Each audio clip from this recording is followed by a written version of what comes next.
Assalamualaikum warahmatullahi wabarakatuh. Perkenalkan, saya Widya dengan nomor induk mahasiswa 200207501026 dari Program Studi Pendidikan Teknologi Pertanian Fakultas Teknik Universitas Negeri Makassar. Pada kesempatan kali ini saya akan menjelaskan beberapa siklus dalam perencanaan strategi perencanaan sumber daya alam pesisir dan laut. Yang pertama, pada siklus problem 3 pengelolaan wilayah pesisir dan laut secara terpadu, yaitu pada eksploitasi sumber daya pesisir ini mempunyai dua masalah, yaitu yang pertama masalah secara langsung dan tidak langsung. Pada secara langsung, yaitu yang pertama adanya pertumbuhan penduduk secara pesat. Kemudian yang kedua itu adanya konflik pemanfaatan dan kewenangan sumber daya pesisir. Dan yang ketiga, kemiskinan masyarakat Kepulauan Seribu. Dan yang terakhir itu tidak tegasnya peraturan dan hukum laut. Selanjutnya, masalah yang kedua yaitu masalah secara tidak langsung. Yang pertama itu meningkatnya permukiman di kawasan pesisir. Kemudian tidak jelasnya kewenangan dan peraturan hukum, dan juga tidak adanya koordinasi dan komunikasi. Nah, kemudian yang ketiga itu penguasaan sumber daya oleh kaum pemodal itu sangat kuat. Dan yang terakhir itu kurangnya kesadaran dan law enforcement. Nah, kemudian dari masalah tersebut, dampak atau efek yang ditimbulkan pada masalah ini yaitu yang pertama adanya degradasi lingkungan. Nah, kemudian setelah degradasi lingkungan ini yaitu meningkatnya konflik pemanfaatan dan kewenangan. Nah, yang ketiga itu hasil tangkapan itu penerimaannya menurun, dan juga kesejahteraan masyarakat juga itu ikut menurun karena adanya hasil tangkapan karena adanya masalah tersebut. Nah, yang ketiga itu, yang keempat itu adanya ketidakpastian hukum dalam pengelolaan. Nah, hukumnya ini tidak pasti dalam mengelola. Nah, yang terakhir itu adanya intrusi air laut, tenggelamnya pulau-pulau kecil di Kepulauan Seribu karena adanya intrusi air laut. Kemudian untuk siklus yang kedua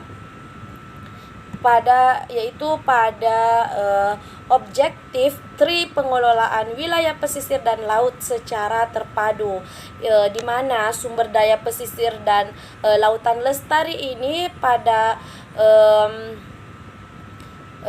yang akan dibahas itu ada 4. Yang pertama pada ultimate goals yaitu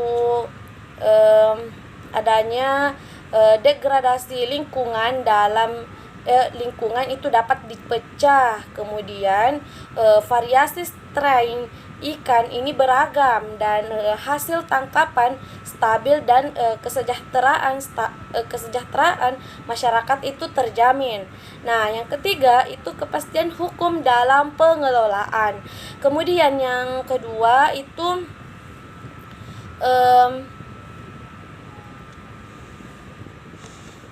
kemudian pada upaya intervensi langsung yaitu membatasi populasi warga yang menghuni pulau tertentu atau daya dukungnya.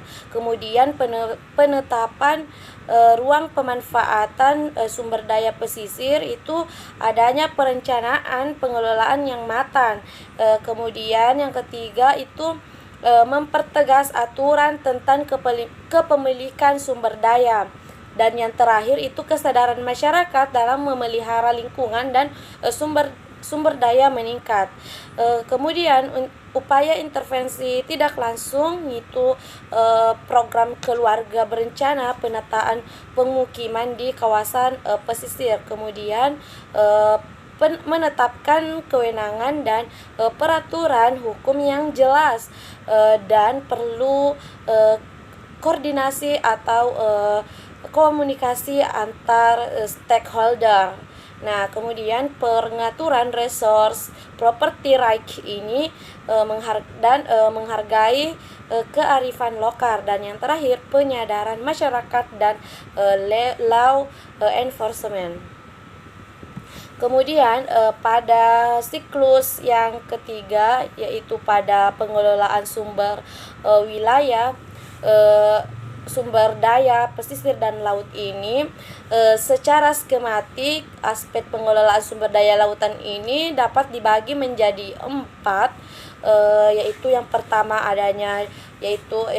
itu Departemen Kelautan dan Perikanan, yang kedua yaitu Departemen Dalam Negeri, Departemen Kehutanan, dan Departemen Hubungan dan lain-lain. Itu menyangkut konsep PWLT dalam tataran nasional.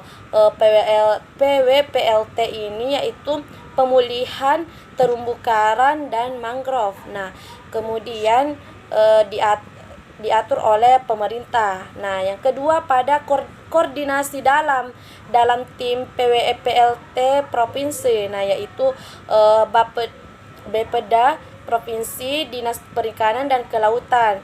Kemudian menyangkut pengelolaan taman laut, Dinas Perhubungan, Dinas Pariwisata, dan juga dinas terkait hal lain.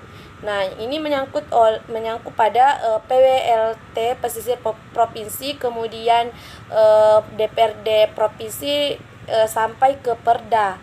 Nah, kemudian pada yang ketiga, koordinasi dalam PWLT kabupaten atau kota. Nah, ini menyangkut Bapeda kabupaten atau kota, dan juga Dinas Perikanan dan Kelautan, dan dinas-dinas terkait hal lain.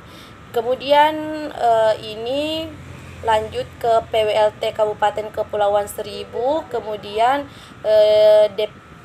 DPRD Kabupaten atau kota, dan sampai menuju ke Perda.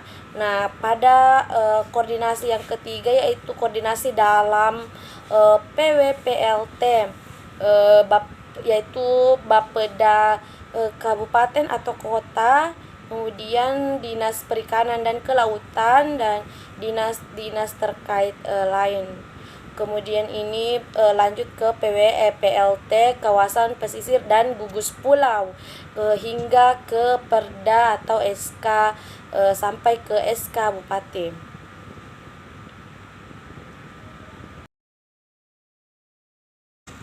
Itulah tadi penjelasan mengenai siklus perencanaan atau strategi pengelolaan sumber daya pesisir dan laut.